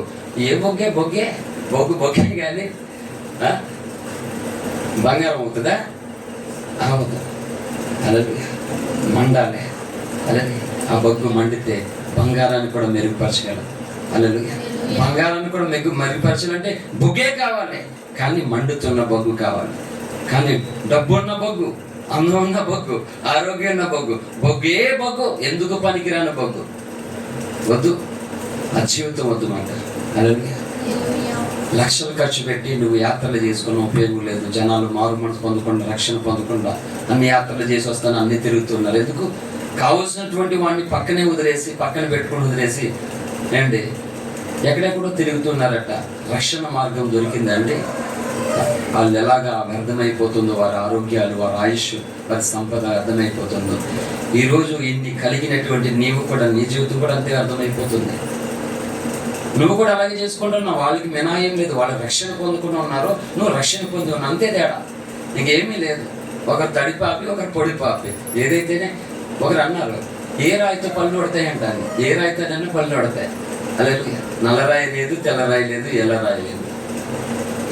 కాబట్టి జ్ఞానుల సహవాసంలో ఉంటే నువ్వు జ్ఞానం కలిగిన వాడు అవుతావు. ఆ జ్ఞానం కలిగిన వాడుగా నువ్వు అవ్వాలంటే జీవార్థమైన ఉపదేశమును అంగీకరించాలి. అలా అంగీకరించిన నాడు నీలో ఉన్న యేసుని ఎవడైనా దొంగిలించగలడా, ఎత్తుపోగలడా? షడ్రక్ మేషక్ అబేద్నెగోలని ఒక నెల రోజులు ఆ ఎవరికి గాక నువ్వు ఇంకొకరిని ఆ స్థానంలో పెట్టుకోవాలన్నారు. నా లైఫ్లో యేసు స్థానంలో ఇంకొకరిని ఎవరిని నేను పెట్టలేదు, ఎప్పుడు కూడా పెట్టను కూడా. ఎవరిని కూడా ఆ స్థానంలో పెట్టుకోలేదు, నేను పెట్టలేను, నా వల్ల కాదు అసలు. అది ఆయనకు మాత్రమే ఇచ్చేస్తాను. హల్లెలూయా. కనుక ఈరోజు చెప్పగలవు నువ్వు? లేదు, నీ స్థానం మారిపోతుంది. స్థానభ్రంశం అంట. అంటే స్థానం, ఒక స్థానంలో ఫిజిక్స్ లాంగ్వేజ్ ఉంది కదా, ఫిజిక్స్ అలవాటు తెలిసిన వాళ్ళకి గుర్తుంటుంది. నేను కెమిస్ట్రీ చెప్తాను, ఫిజిక్స్ చెప్తాను, న్యాచురల్ సైన్స్, సోషల్ అన్నీ చెప్తాను, మ్యాథమెటిక్స్, తెలుగు, హిందీ, ఇంగ్లీష్, ఉర్దూ, కన్నడ, మలయాళం, తమిళ్, గుజరాతీ, పంజాబీ, ఒరియా అన్నీ చెప్తాను నేను. హల్లెలూయా. అన్ని భాషలు దేవుడికి వచ్చా రాదా? ఆయనకు వస్తే నాకు వచ్చిందే. కాబట్టి అవసరమైనప్పుడు దేవుడు అన్నీ చేస్తాడు. కాబట్టి మన జీవితాలను మనం ఆలోచించుకోవాలి. స్థానభ్రంశం, ఒక వస్తువు మారిపోతుంటే దాని స్థానం మారిపోతుంది, అవునా కదా? మారిపోతుంది. ఫర్ ఎగ్జాంపుల్ ఎలా మారుతుందో మీకు చిన్న ఎక్స్ప్లెయిన్ చేస్తాను. నాకు ఎక్స్పెరిమెంట్ లాగా ప్రాక్టికల్ చేసిన అనుభవం ఉంది కదా, చెప్తాను మీకు. పండుగలు వచ్చేటప్పుడు ఆడవాళ్ళందరూ మా ఇంటి దగ్గర ఇసుక అయ్యి ఉండేది. ఈ పల్లెల్లో కొంత ఇసుక జరుపుకుని ఆడక్కడ అందరూ వెళ్ళిపోయేవారు. అలా ఎక్కడికి వెళ్తానండి, మట్టికి వెళ్తాను. అయితే నాకు పుణ్యమే అని అది కూడా నేను వెళ్ళిపోయేవాడు. మట్టికి ఎవరైనా వెళ్తుంటే కనబడితే ఇక్కడ మేము వెళ్ళిపోయాను కూడా పళ్ళని తీసుకుని, లేకపోతే చిన్న కంచం తీసుకుని అందులో ఇసుక జల్లి తీసుకుని వాళ్ళు వెనకాల వెళ్ళిపోయారు. వాళ్ళు కూడా అందులో మట్టి తీసి మాకు వేసేవారు. ఈ మట్టి అన్నీ అట్టుకుని అక్కడ ఎటు పట్టుకొచ్చి అక్కడ పెద్ద కొండలు ఉండే ఇసుక కొండలు అక్కడికి వెళ్ళేవారు. అది కొంచెం ఇసుక దగ్గర తొక్కి వేసి తొక్కేవారు మట్టి. ఇప్పుడు తీసుకుని ఎక్కడ ఉన్నప్పుడు పిల్లలకే తెలియదు మట్టి ఎలా తీసుకుతారు అన్నప్పుడు కదా, తెలియదు పిల్లలకి. కానీ మీకు తెలుసా? తెలియదు వీళ్ళకి. అక్కడ ఆ తెచ్చిన మట్టి ఆ ఇసుకేసి ఇలా కుమ్మితే అది ఇంకా ఊరుతుంది అన్నమాట. అంటే మినపప్పు రుబ్బిన తర్వాత అందులో నూక కూడా అంటే నువ్వు ఇంట్లో తప్పేస్తావు, అది ఎంత ఊరుతుంది అన్నమాట. అలాగే ఇంత మట్టి తెచ్చి ఆ ఇసుకేసి అలా కుమ్మితే అది కూడా ఊరి ఇంత అవుతుంది అన్నమాట. అది వాకలంతా, ఇల్లంతా, గుమ్మం అంతా అలికేసి మట్టి అవుతుంది అన్నమాట. సో అక్కడ ఉన్నటువంటి ఆ మట్టి మనం నడుస్తున్నాడు కాలు మట్టి అయితే చీ మట్టి అంటిపోయింది, నీళ్ళు ఎక్కడ ఉన్నాయి, గడ్డ ఎక్కడ ఉంది, దానికి రో పెడతాను అలాగా మట్టి. ఆ మట్టి తెచ్చి ఇక్కడ కుమ్మేసి ఇంటి తెస్తే ఆ మట్టి కాలు కంటిపోయి అని కడిగేసుకున్న మట్టి అమ్మ చేతులకు తీసి శుభ్రంగా అలికితే అనమాట. ఇలాగ అలికేది మా అమ్మ బలి అలికేది. ఇంకో నాగడతో మంచి ఎక్స్పర్ట్ అందులో. గోడ మీద ఈ చిలుకు పడి వేస్తుంది చక్కగా. అల్లెలు ఈ చిలుకు నువ్వు వేసావా? అల్లెలు వెళ్తావు సన్నం ఇలా మట్టి ముద్ద తీసుకుంటారు. నాకు తెలిసి ఇలా వెళ్తారు, ఆ మట్టి తీసుకుంటారు, ఇలా వెళ్తారు. అక్కడ కాలు కండిపోయిన మట్టి ఇప్పుడు అమ్మ చేతులకు తీసుకుని అందంగా చేసింది. మళ్ళీ అమ్మ దానిగా చుక్కలు ముగ్గులెట్టి అవి ఆడతారు. ఏంటది? రోల్ పెట్టి అందులో ముగ్గేసి ఇలాగంటే రకరకాల ముగ్గేసి మట్టి మీద. అంటే అక్కడ ఉన్న మట్టి ఇక్కడికి వచ్చిన తర్వాత అందంగా మారిపోయింది. ఆ మట్టి కుమ్మరివాడ దగ్గరికి వెళ్ళిన తర్వాత ఎండాకాలం చల్లగా నీళ్లు తాగే కొండగా మారిపోయింది. అప్పుడు దానికి ఎంత విలువ వచ్చిందో. అక్కడ ఉన్న మట్టికి విలువ లేదు. అక్కడ మట్టి మట్టి మట్టి మట్టి ఆ మట్టి కుమ్మరవాణి చేతిలోకి వెళ్ళిన తర్వాత ఇదంతా ఎందుకు ఇస్తావా? రేటు పెరిగింది, దానికి విలువ పెరిగింది, దాని రూపం మారిపోయింది. అలాగే తల్లి గర్భంలో ఉన్నప్పుడు నీవు నేను పాపులము, నరక పాత్రులము, పనికిరాని వాళ్ళము. కనుక యేసుక్రీస్తు అనేటువంటి ఆ గొప్ప దేవుడు రక్తాన్ని చెందించాడు. ఆ రక్తము ఈ మట్టి మనుషులైనటువంటి మన మీదకి వస్తే ఈ మట్టికి విలువ వస్తుంది, అందం వస్తుంది, ఆరోగ్యం వస్తుంది, అభిషేకం వస్తుంది, జ్ఞానం వస్తుంది, కృప వస్తుంది, పెరుగుతుంది జీవితం. కనుక ఆ మట్టి ముద్ద, నేను మట్టి ముద్దనే, నన్ను రక్షకుడు ఏర్పాటు చేసుకున్న మట్టి ముద్దను నాకు రూపం ఇచ్చాడు, నాకు కళ్ళు ఇచ్చాడు, నాకు స్కిన్ ఇచ్చాడు, నాకు ఈ అందం ఇచ్చాడు, ఈ ఆరోగ్యం ఇచ్చాడని ఆ మట్టి ముద్ద అనుకుండి ఆ చేసిన వాడి మాటకు లోబడుతూ ఉంటే మట్టి ముద్ద, నువ్వు మట్టి ముద్దవు కాదు, ఘనమైనటువంటి ముద్ద బంగారం ఉన్నది. హల్లెలూయా. అసలు బంగారం కొట్లో ఉందనుకున్నావేమో, కాదు, నాకైతే నువ్వే బంగారం. హల్లెలూయా. నువ్వే బంగారం, నిజంగానే బంగారం, నిజమే. ఆ బంగారం కోసం బయటపడుతున్నావు నువ్వు. ఏసీయ లోకంలో ఉన్నటువంటి మహిమ శరీరాలన్నీ విడిచిపెట్టి ఈ నల్ల బంగారం కోసం ఈ లోకానికి వచ్చాడు ఏసీయ. తెలుసా? మనం నల్ల బంగారం, తెల్లవాళ్ళు కూడా నల్ల బంగారమే, ఎర్రోళ్ళు కూడా నల్ల బంగారమే ఇక్కడ.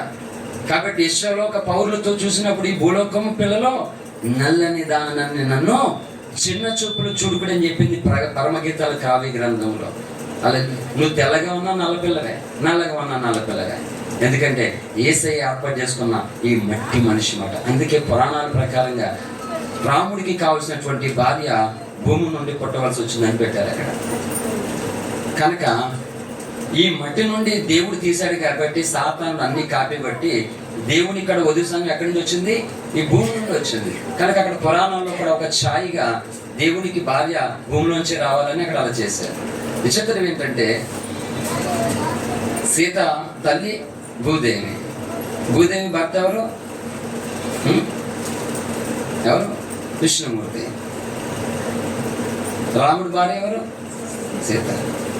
విష్ణుమూర్తి అవతారం ఎవరు? రాముడు. అర్థమవుతుంది నేను చెప్పేది? సీత తల్లి భూదేవి, భూదేవి భర్త విష్ణుమూర్తి, విష్ణుమూర్తి అవతారం రాముడు, రాముడు భార్య సీత. ఏం జరుగుతుంది ఇక్కడ? ఎవడైనా చెప్పాలా? స్వామీజీ రండి కూర్చుందాం. నువ్వు చెప్తే క్లారిటీ ఇస్తే గర్వాపిస్తున్న అవుతాను నేను, ఎందుకంటే నువ్వు చెప్పలేవు కాబట్టి అవుతానంటున్నాను నేను. మరి నేను చెప్తే బట్టలు తెచ్చుకుంటావా, లేకపోతే నా బట్టలు ఇచ్చేమంటే ఇచ్చేస్తాను బాప్తిజమానికి. హల్లెలూయా. కాబట్టి బట్టలు తీసి ఇది సూట్లో చేస్తాను, బట్టలు అన్ని తెంపేసి కరెక్ట్ అనమాట. అలాగే ఉండేది పంచే కదా, లోపలంతా స్కిన్ మామూలుగా కనబడుతుంది కదా అందరికీ. నువ్వు అలాగే బట్టలు వేసుకో కదా, కనుక నా బట్టలు తెంపేసి ఇస్తాను, సూట్లోకి వేసుకుంది కానీ లోపల చక్కగానే మంచిగా బాప్తిజం తీసుకుందరు. రమ్మంటే రానంటున్నా. ఏ అంటే జని వేసుకున్నాను అన్నప్పుడు, పెరుగు పెట్టుకున్నాను అన్నప్పుడు అవి ఆటంకం అవుతుంది అంటానికి. కాక యేసు కొరకు నీకు ఏది ఆటంకంగా ఉండడానికి వీలు లేదు. నీకు అసలు ఒప్పుకోకూడదు, అసలు నీ శరీరం కూడా ఒప్పుకోకూడదు అసలు యేసు కొరకు ఆటంకం అయితే. అందుకే నా ప్రాణమ నాలు నేను ఎలా తొందరపడుచున్నాను ప్రాణాత్మ శరీరములతో త్రిత్వముతోనూ త్రియేక దేవుని ఆరాధించే గాని నీకు త్రియేకుడు జన్మలో నీకు అర్థము కాడు. ఈరోజు క్రైస్తవులందరూ కూడా త్రిత్వముతో దేవుణ్ణి ఆరాధించట్లేదు. ఇది ఎక్కడ చేయని ప్రసంగమే చేస్తున్నాను, మాటలు కూడా వినండి శ్రద్ధగా. నీలో ప్రాణం, ఆత్మ, శరీరం ఉంది. ఈ 3 దాంట్లతో నువ్వు ప్రార్థన చేసిన నాడు, ఈ 3 దాంట్లతో ప్రభుని నువ్వు ఆరాధించిన నాడు త్రియేక దేవుడు నీకు అర్థమవుతాడు, సేవకుడు కూడా నీకు అర్థమవుతాడు. అప్పుడు వరకు నీకు బ్రతుకంతా కూడా ఎన్ని ప్రసంగాలైనా సరే నీకు యేసు అర్థం కాడు. అర్థం అవునట్టుంటుంది అంతే నీకు కథ. అందుకే నువ్వు అలా ఉంటున్నావు. అర్థమైతే నువ్వు అలా ఉండలేవు. ఏ సిచ్యువేషన్ కూడా నిన్ను బంధించలేదు. అసాధ్యము, అసాధ్యము. ఒక ప్రసంగం చేశాను రోమపత్రిక నుంచి. ప్రభు ప్రేమలో నుండి నిన్ను ఎడబాపు వాడేవాడు శ్రమ అయినను, కరువైనను, వస్త్రహీనతను, ఖడ్గమైనను, ఇన్ని రకాలుగా 7 సంగతులు చెప్పింది అక్కడ బైబిల్. అంటే భక్తులను ప్రభు ప్రేమలో నుండి ఎంచి కూడా ఏమి తగ్గించలేదంట దేవుని పనులు. ఈరోజు దేవుడి పని చేయాలంటే అంతా నీకు నచ్చాలి, నీకు నచ్చినట్లు చెప్పేవాడు నచ్చాలి, కూర్చునేవాడు నచ్చాలి, ఇలా రకరకాలుగా ఉంటుంది. అసలు నువ్వు దేవునికి నచ్చుతున్నావు లేదో చూసుకోవడం మానేసి ఇవన్నీ మనకెందుకు? హల్లెలూయా. ఏడో మాట చెప్తున్నాను, షాప్లో బంగారం కొనుక్కోవడానికి నువ్వు వెళ్తావు కదా, బంగారం నీకు నచ్చాలా? బంగారం ఆ కౌన్సిలర్కి నువ్వు నచ్చాలా? చెప్పండి. బంగారం నీకు నచ్చాలి, నువ్వు కౌన్సిలర్కి నచ్చవలసిన అవసరం లేదు, అవునా కదా? మరి యేసుకు నువ్వు నచ్చాలి. బంగారం నీకు ఎలా నచ్చాలో నువ్వు యేసుకు నచ్చాలంతే. మధ్యలో ఎవరికో నచ్చవలసిన అవసరం లేదు. కౌన్సిలర్ అమ్మ నువ్వు నాకు నచ్చలేదు, నేను నీకు అమ్మని అనుకుంటుంది అనగలడాడు, అమ్ముతాడు, దుకాణం మూసుకోవాలి. కనుక నువ్వు యేసు కొరకు దేవుని పనులు నువ్వు వాడబడడం కొరకు ఎవడో నచ్చాలి, ఎవరితో నచ్చాలి ఏంటిది అవసరం లేదు నీకు. నువ్వు యేసయ్యకు నచ్చడం కొరకు పరుగులు పని చేయి అంటే. ఆ నచ్చలేదు, ఈ నచ్చలేదు కాబట్టి నేను చేయను, నేను కలిసి చేయను. ఈరోజు అయితే నచ్చలేదు అట్లా కలిసి పనిచేయడం మానేశారు. పౌలును వదిలేసి వెళ్ళిపోయారు, మోషేను వదిలేసి వెళ్ళిపోయారు, యేసును వదిలేసి వెళ్ళిపోయారు, రంజిత్ను వదిలేసి వెళ్ళిపోయారు, నన్ను వదిలేసి వెళ్ళిపోయారు. ఏం జరుగుతుందో ఆలోచించుకోవాలి ప్రజలు. హల్లెలూయా. ఏంటి దేవుడికి ఒకటే చెప్పాడు, కలిసి పని చేయాలి, కలిసి పని చేయాలి. అసూయ అనేది అవకాశం ఇస్తున్నారు ప్రజలు. తమ విలువైనటువంటి స్థానం మారిపోతున్న సమయానికి ఈ అసూయతోనూ యహంతోనూ ప్రజలు బంధింపబడిపోయి ఆ స్థాన భ్రంశం చెందేటువంటి సమయంలో స్థానాన్ని పోగొట్టేసుకుంటున్నారు, విలువలు పోగొట్టేసుకుంటున్నారండి. నష్టపోతున్నారు, ఘోరమైనటువంటి పరిస్థితిని ఎదుర్కొంటున్నారు. కాబట్టి మూలవాక్యం చదవడం ముగిస్తాను. ఎన్నో విషయాలు ఉన్నాయి. ప్రభు చిత్తమైతే ఎప్పుడైనా నేను చదువుతాను, ప్రసంగం చేస్తాను. 2 సమూయేలు 7:9. నీవు పోవు చోట్ల నెలను నేను నీకు తోడయ్యుండి నీ శత్రువులందరినీ నీ ఎదుట నిలవకుండా లోకంలో గనులైన వారికి కలుగు పేరు నీకు కలుగజేసి ఉన్నాను. మీరు ఇప్పటికే ఒకటి అర్థమైపోలేదు మీ అందరికీ. లోకంలో గనులైనటువంటి వారని ప్రసంగ ప్రారంభంలో చెప్పారు. ఆరోగ్యవంతులు, ధనవంతులు, వ్యాపార వ్యక్తులు, బలవంతులు, బోల్డ్ మంది ఉన్నారు. కానీ యేసయ్య అంటే లోకంలో గనులైన వారికంటూ పేరు మనకు కలగజేస్తారంటే ఎలా సాధ్యమేది చెప్పు? ఒక మాట చెప్తున్నాను, లోకంలో గనులైన వారికి నువ్వు పొందిన రక్షణ ఉందా? ఇప్పుడు నువ్వు తప్పు చేసినా సరే, ఏదైనా జరిగిన సపోజ్ ఏదో బాధ వచ్చింది, మా పిల్లల్ని కనీసం ఏసైనా అడుగుతావు కదా, ఏసయ్యా నిన్ను నమ్ముకున్నాను, ఏసయ్యా నన్ను క్షమించు, కనిపరచు, కాపాడు. కనీసం చేస్తావు కదా లేదా? కనీసం ప్రతి క్రైస్తవులను చేస్తారని మరీ చేయడేవాడు ఎవడు ఉన్నాడు, కానీ చేస్తారు. అంటే యేసును నువ్వు నమ్ముతున్నా కదా, ఆయన తండ్రి ఉన్నాడని నమ్ముతున్నా కదా. మరి ఇంకొక లోకంలో అలాగే యేసు వైపు చూస్తాడా? చూడండి. మరి ఇది కాదా? అంటే లోకంలో ఎంతమంది గనులు ఉంటుండగా ఈ రక్షణ దేవుడు నీకు ఇచ్చాడంటే ఇది గనుక కాదా నీకు? ధనవంతుడు అన్నాడు లాజరు ఎదుట, కానీ ధనవంతుడు కలగలేనటువంటి భాగ్యము లాజరు పొందుకోగలిగాడు. దేని ద్వారా అంటే యేసు క్రీస్తు కాచిన రక్తము ద్వారా. ఆ శక్తిని ఆశ్రయించాడు, ఆ రక్తం ఆశ్రయించాడు. ఆయన అనుగ్రహించిన బాప్తిజమును తను పొందుకోవడం ద్వారా తను ఘనమైన పాత్రగా ఉండగలిగాడు. హల్లెలూయా. నిజానికి దావీదు కోసం మూలవాక్యం పై వచనం చదవండి, ఇప్పుడు ముగిస్తాను. కాబట్టి నీవు నా సేవకుడగు దావీదును దాని పైది ఇశ్రాయేలీయులతో కూడా నేను సంచరించిన కాలమంతయు నా జనులను పోషించుడని నేను ఆజ్ఞాపించిన ఇశ్రాయేలు గోత్రములలో ఎవరితోనైనాను దేవతామయమైన మందిరమొకటి వీరు నాకు కట్టింపకపోతిరే అని నేను ఎన్నడైనా అనుంటినా. కాబట్టి నువ్వు నా సేవకుడకు దావీదుతో ఇలాగ చెప్పు, సైన్యములకు అధిపతి యెహోవా నీకు సెలవిచ్చినదేమనగా, గొర్రెల కాపులోనున్న నిన్ను గొర్రెల దొడ్డిలో నుండి తీసి ఇశ్రాయేలు నా జనుల మీద అధిపతిగా నియమించితే. సారీ, ఇందాక నేను సమయలు అని చెప్పాను కదా, సమయల ప్రవక్త కాదు, నాతాను ప్రవక్త. ఇక్కడ అప్పటికి సమయలు చనిపోయారు, సమయల ప్రవక్త చనిపోయారు. అప్పటికి హల్లెలూయా. నాతాను ప్రవక్తతో యెహోవా దేవుడు దావీదుని గురించి మాట్లాడుతున్నాడు. దావీదు ఎలాంటి స్థితిలో నుంచి అంటే, ఇందులో గొర్రెల కాపులోనున్న నిన్ను గొర్రెల దొడ్లో నుండి తీసి ఇశ్రాయేలులను నా జనుల మీద అధిపతిగా నియమించింది. అంటే దావీదుకి ఘనత వచ్చిందా లేదా అంటే ఎలా వచ్చేసింది? ఎవడు పొరాన కొట్టాడా? నిజమే, సౌలు గొలియాతు బుర్ర కొట్టాడు దావీదు. చాలా మంది ఆడబుర్ర ఈడుబుర్ర అంటారు కదా, ఆడబుర్ర కొట్టాలి. రావణాసుడు బుర్ర రాముడు కొట్టాడు, గొలియాతు బుర్ర దావీదు కొట్టాడు. అలాగే ఆడు బుర్రలు కొట్టాలి. నిజంగా ఇక్కడ సామెతలు చెప్తారు కదా, జోక్ కాదు, నిజమే. అయితే వీళ్ళు బుర్రలు కొట్టకూడదు. హల్లెలూయా. ఆ బుర్రలు దేవునికి వ్యతిరేకమైన బుర్ర అయితే ఆ బుర్రలు కొట్టాలి. అందుకని ఇంకో బుర్రలు కొడితే ముంచు బుర్రలు కొడతాం, తాటి బుర్రలు. గొడ్డలు తెచ్చుకుంటే తాటి బుర్ర, ఎవడో తాటి బుర్రలు కొట్టి కాళ్ళు నరికేసుకుంటాడు. భార్య వచ్చాడట, ఆడు కొడుతుంటే ఇంకో షాట్ ఇదన్నమాట. కొడుతున్నాను నేను మొగోళ్ళ, దాన్ని కూడా కొట్టలేకపోతున్నాను, ఎందుకు నువ్వు అన్నదంట. దాన్ని కొట్టలేకపోతున్నా నా చూదిగా నువ్వు తలకెట్టి దెబ్బ నన్ను తెలిసిన చెప్తా, నువ్వు తాడు కూడా ఇక్కడ కొట్టలేకపోతున్నానని రా, నా టాలెంట్ చూపెడతాను, తలకెట్టి దెబ్బ తలకెట్టుకున్నాడట. జాగ్రత్త. హల్లెలూయా. జరుగుతుందా? అందరికీ పరీక్షలు ఎట్టొద్దు, పెట్టుకోగలదు. ఇప్పుడు ఆమె తాడుపర కోసం వేసుకుని తలకాయ పోగొట్టుకుంటుందా? ఎందుకు వచ్చిందమ్మా? అందుకే సామెత అన్నారు, బతుకుంటే బడిసాగితేనే బతికించాను, ఇలాంటి పద్యాలు కట్టుకోవద్దమ్మా, ఎందుకు వచ్చింది తలకెళ్ళిపోతాయి. కానీ దావీదు మాత్రం తను ఏమైనా పర్వాలేదు, ఈ బుర్ర, ఈ తలకాయ ఇశ్రాయేలు దేవుణ్ణి చూడనివ్వకుండా చేస్తుంది, అడ్డొస్తుంది ఈ తలకాయనని ఆ తలకాయ మీదకి చిన్నవాడిగా ఉండి వెళ్ళాడు. గొర్రెల దొడ్డులో ఉన్నటువంటి వ్యక్తి తన అన్నను చూడడానికి వెళ్ళాడు. వెళ్తే అక్కడ సిచ్యువేషన్ అర్థమైంది. కనుక ఈరోజు ప్రజలకు అర్థం కావట్లేదు, లోకంలో పాస్టులు ఏంటి, క్రైస్తవులు ఏంటి. ఈ పాస్టులు బాగా ధనవంతులు అయిపోతారు, సంపాదించేసుకుంటారు, బోర్డు డబ్బులు వచ్చేస్తే, విదేశం డబ్బులు వచ్చేస్తాయని అన్నారు. సరే, అలాగన్న వాళ్ళు ఇలా అన్నవాళ్ళు మారి రక్షణ పొందారు.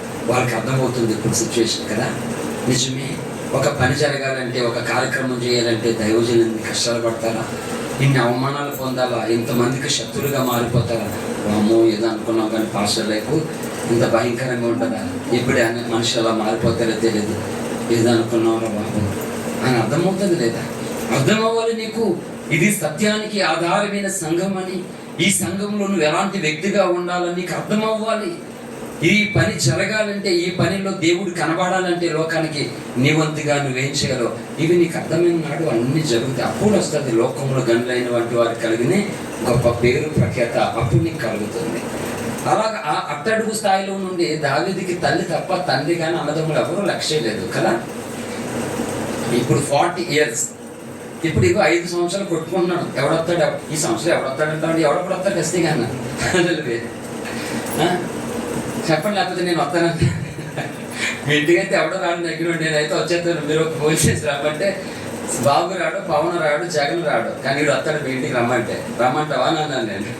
మరి ఎందుకయ్యా ఇంటికి రాను అడుగుతావు ఊరికంటేనే, నన్ను రమ్మంటే దాకా వచ్చేస్తాను ఏంటేమైనా సరే అని చెప్పాను నేను. ఎవరు చెప్తారు అలాగా? జగన్ అడుగుతాడా నేను రాను మీ ఇంటికని? రమ్మన్న రానంటాడు అడు, ఎవడో రాడు. పిఠాపురం కోసం వచ్చాడు పవన్ కళ్యాణ్, అయిపోయిన తర్వాత రాను మళ్ళానే. ఆయన బిజీ నాకు ఫోన్కి దొరకడం, దేనికి కనపడడం మొత్తం కనపడ్డా. కానీ ఈ ఈశ్వర్ జోసఫ్ రహీం అనేవాడు ఎవరికైనా దొరికేస్తాడు ఈజీగా. అలాగే ఈ పేరు ఎప్పుడు ఎక్కడుకున్నాడు, ఇంకో పేరు కూడా ఎడుచుకుంటే కావాలి, ఇంకా బుద్ధుడు నాస్తికుడు ఎవడో తగిలితాను. అలాగే నాస్తికులు కూడా చెప్తున్నాను, ఏదో ఒక దేవుడిని నమ్ముకున్న వాళ్ళు పేరు పెట్టుకున్నారు కదా, నాస్తికులు పేరు పెట్టుకోకూడదు. ఏదో ఒక దేవుడు నమ్ముకున్న వాళ్ళు బట్టలు కట్టుకున్నారు కదా, వీళ్ళు ఎరాటీగా ఉండాలంటే బట్టలు ఊడదీసుకోవాలి, వీళ్ళు ఖచ్చితంగా అలాగే ఉండాలన్నమాట. అందరూ అన్న తిన్నారు కాబట్టి వీళ్ళు గట్టి తినాలి.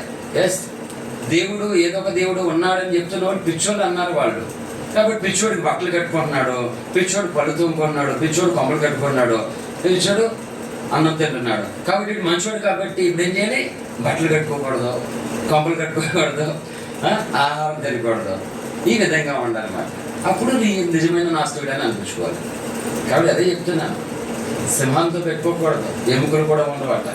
అలాగే మన దానియలతో చెప్పాను, దానియల గ్రంథంలో కోలంకలో బిఫోర్ సండే ఏం జరిగింది తెలుసా? ఏంటి, దానియలు సింహంలో వేసేసారు కదా. సింహాలు అప్పటికి ఆకలితో ఉన్నాయట, 3 రోజులు అంతా మేతపెట్టలు గడ ఎట్లేదంటే ఆహారం. రాజు వాళ్ళు దానియలు చంపడానికి ప్లాన్ చేసిన వాళ్ళు. ఇప్పుడు పడినన్నే సింహాలు శుభ్రంగా ముక్కలు చేసుకుని దాన్ని తినేస్తే క్రైస్తవులందరూ ఎవరికో తెలుసా? దానియేలు దేవుడు సింహంలో కాపాడాడు, ఆహా ఓహో హల్లెలూయా అని చెప్పేది అన్నారు. క్రైస్తవ ప్రపంచానికి ఒక సంగతి చెప్పాను నేను కోలంకలో తెలుసా?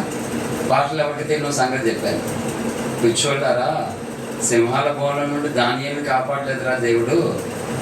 సింహాల భవనం నుండి దానియేలు ఏ ప్రమాదం ఏ నష్టం చేయకుండా సింహాలను దేవుడు కాపాడాలని చెప్పారు. హల్లెలూయా. మీకు అర్థమైందా? సింహాలని దానియేలు ఏమీ చేయకుండా దేవుడు సింహాలను కాపాడాడు. అక్కడ కొన్ని సింహాలు ఉన్న ఫ్యామిలీ ప్యాక్ మాట సింహాలన్నీ. సింహం అనుకుంటుంది, ఇగో నీకు చెప్పనా, ఇప్పుడు మనకి వేస్తున్నారు కదా ఇందులోనూ, వాళ్ళు ఎవరో తెలుసా నీకు? గడగడలు ఆడించేస్తాడు, నెబ్బుగద్దె గడ్డి మేపించేసినటువంటి వ్యక్తిత్వం తెలుసా?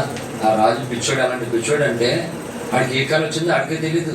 ఆడికి వచ్చిన కళతో సహా చెప్పినటువంటి ఒక శ్రేష్ఠ భక్తుడు, యెహోవా ఆరాధకుడిని మన గుహలేసేస్తున్నారు. అయ్యి బాబాని ఆడసింహం అట్లా భర్తలే సింహం చెప్తుంది. ఆడసింహానికి నువ్వేదో మాంసం కదా అని చెప్పేసి పళ్ళు ఏమో ఆవరం చేసుకోక తినేద్దామని, పళ్ళు ఊడిపోతే జాగ్రత్త, వస్తుంది ఎవడ కాదు అసలు అని. యెహోవా దేవుడు భక్తుడట. అయ్యి బాబు భయం చేస్తుంది బాబు. సింహాలన్నీ మాట్లాడుకునే మాట కథ అక్కడ తెలుసా? జాగ్రత్త, నువ్వు ఏదో మాంసం మొక్క అనుకుంటే తినేగాని నోరెత్తేస్తావు, ఊడిపోతుంది నాలుగు, జాగ్రత్త. అయ్యి బాబు నువ్వు అలా చెప్తున్నట్టు నాకే భయం వేసేద్దని ఆడసాము. మరి ఏం చేద్దాం ఏంటంటే ఏమి చేసేలేదు, ఆ దేవుడిని 10 మార్కులతో నోరు మూసుకుని. సింహాలన్నీ ఉపవాసం ఉన్నాయి అక్కడ, నోరు మూసుకుని అలాగే ఉన్నాయి. ఆయన పడుతుంటే అయ్యి బాబు యేసయ్యా దాసుకు పడిపోడు, ఇక్కడ మమ్మల్ని కాపాడు, మమ్మల్ని ఏం చేయకుండా. ఆయన రాజ్యంలో ఉంటే ఎంతమందే గట్టి మేసలో చేశాను, ఆఫ్టర్ మేము జంతువులు మృగాలు, మమ్మల్ని ఏం చేయి కాపాడు భక్తులు అని సింహాలు ప్రార్థన చేసుకున్నాయి. సింహాలను కాపాడాడు దానియేలు చేతుల నుండి దేవుడు. ఇది క్రైస్తవులు నేర్చుకోవాల్సిన పాఠం. ఇది 5 రొట్టెలు 2 చిన్న చేపలు దానియేలు సింహంలో కాపాడిన దేవా నీకు స్తోత్రం హల్లెలూయా. కాదు గుడ్డు కాదు, దానియేలు నుండి సింహాలను కాపాడాడు దేవుడు. ఇది హల్లెలూయా హల్లెలూయా. చూడు దానియేలు వెళ్ళిపోయాడు. రాజు నిజంగా వండర్ఫుల్ మాట అక్కడ తెలుసా? దానియేలు కోసం రాజు నైట్ అంతా ఏమీ తెలియకుండా ఆ నాట్యాలన్నీ మానేసి ఉపవాసం ఉన్నాడట. దానియేలు కొరకు రాజు ఉండి జీవం కలిగిన దేవుడిని ఆరాధిస్తున్న దానియేలు, నీ దేవుడు నిన్ను రక్షించేనా అంటూ ఆ గుహ దగ్గరికి వచ్చాడు. రాజు రక్షించాడు, రాజు చిరకాల జీవించింది కాక అన్నాడు. దానియేలు బయటకు వస్తే రాజు ఉపవాసం ఉన్నాడండి. ఎక్కడన్నా ప్రపంచ చరిత్రలో కొంతమంది మనుషుల కొరకు రాజులు ఉపవాసం ఉండి కన్నీరు కాచిన చరిత్ర ఉంది అనే రాజులు. కానీ దాని అంటే మోకాళ్ళ భక్తుల కొరకు గనుల్ని కూడా ఉపవాసం ఉండేలాగా దేవుడు చేస్తాడు. సింహాలే కాదు, రాజు కూడా ఉపవాసం ఉన్నాడు. భక్తుల జీవితంలో ఎన్నో మిరాకిల్ జరుగుతాయి.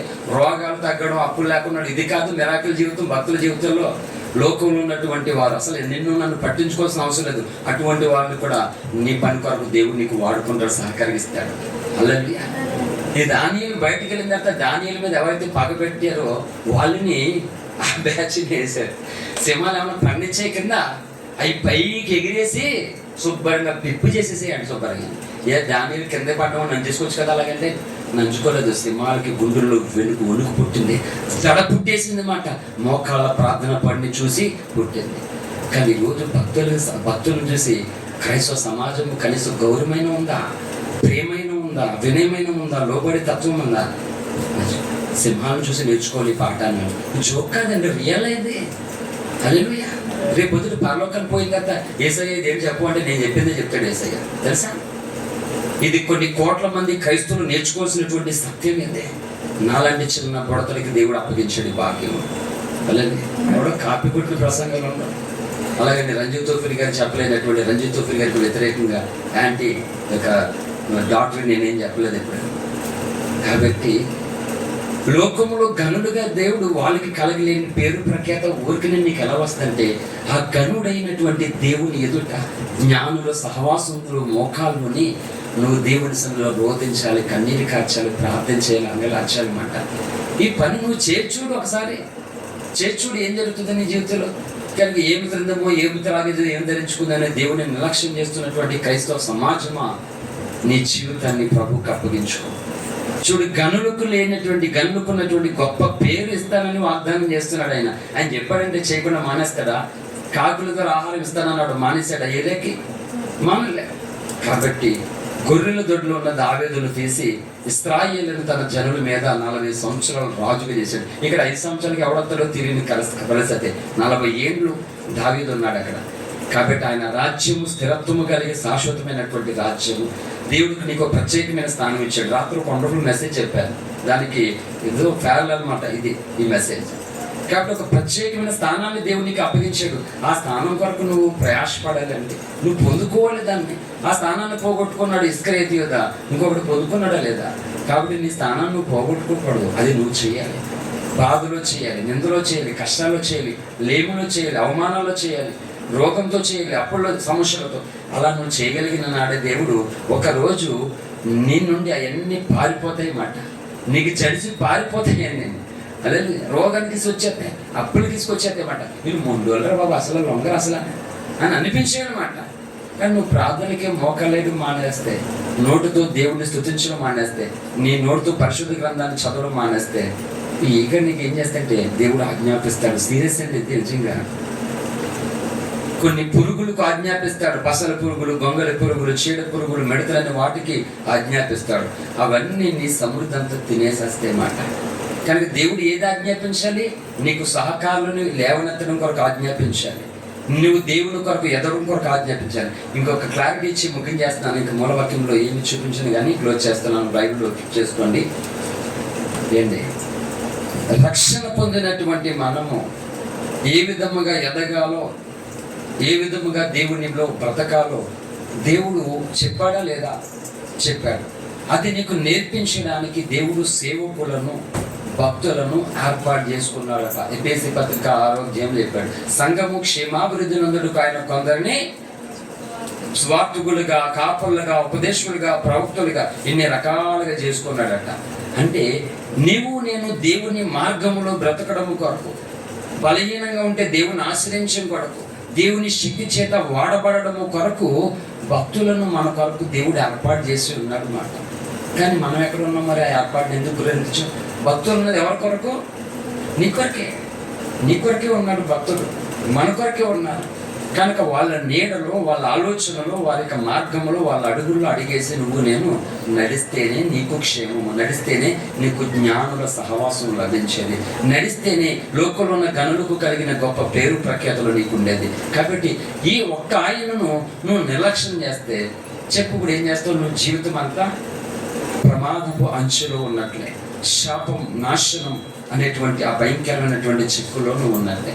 కాబట్టి అక్కడ ఉపయోగము ఏమి కూడా లేదు మనకి. కాబట్టి దావీదు లాంటి వ్యక్తులను ఆ గొర్రెల దడ్లోంచి విడిపించి గొప్ప చేసినటువంటి దేవుడు, దావీదులాగా నువ్వు దేవుని కొరకు రిస్క్ చేసి పోరాడి ఆయనను ప్రేమించినప్పుడు అటువంటి ఘనత నీకు నాకు దేవుడు కలగజేస్తాడు. ఈ మాటలు దేవుడు మా వెనుకలలో ఆశీర్వదించును గాక. ఆమేన్. Thank you. అందరికీ వందనాలు. మోకరించండి.